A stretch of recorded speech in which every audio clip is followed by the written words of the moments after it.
Bob Schieffer is our chief Washington correspondent and anchor of Face the Nation. He's covered every inauguration since Lyndon Johnson's back in 1965 and thought he'd seen it all rather until today, and was at my side all day long. Bob, you know, we were talking about Barack Obama reaching out to Republicans and the spirit of bipartisanship he's already tried to establish even before he was sworn into office, having a dinner for John McCain last night, and Colin Powell reaching out to conservative columnists, keeping Gates at the Department of Defense. He's really made a lot of moves along those lines. Do you think it can last? You know, excuse me for being Pollyanna, but I think it actually can.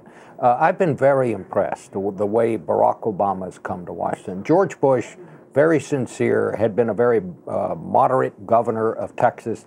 But when he came to Washington, he made sure everybody knew he was not from Washington. And he said, I'll be going back to Texas one day. And he never really became, in my view, a part of Washington. And I think that was kind of a mistake on his part.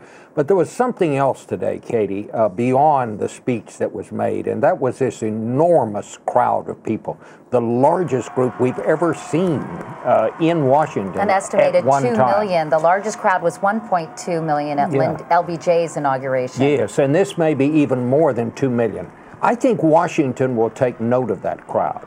And when Washington's politicians see this many people who've come here because they wish this man well, that in itself is a message. And I think that will add to the bipartisan air here. I really sincerely believe that something different is happening. I thought it was really interesting when Senator Lindsey Graham of South Carolina, Republican, very close friend of John McCain's, told us earlier today, maybe it will get fashionable for the parties to work together and actually come up with solutions. He noted that both parties may have fringe elements or you know, people on the far left or far right who don't want Barack Obama to succeed, but that in fact it may become politically popular to actually work together and come up with solutions, and that politicians will be rewarded for that. I think that's absolutely correct. I would also say that Lindsey Graham is one of the most astute politicians and political observers in this town.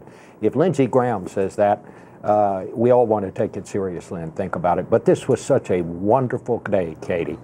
12 of them I've seen. I never saw one like this.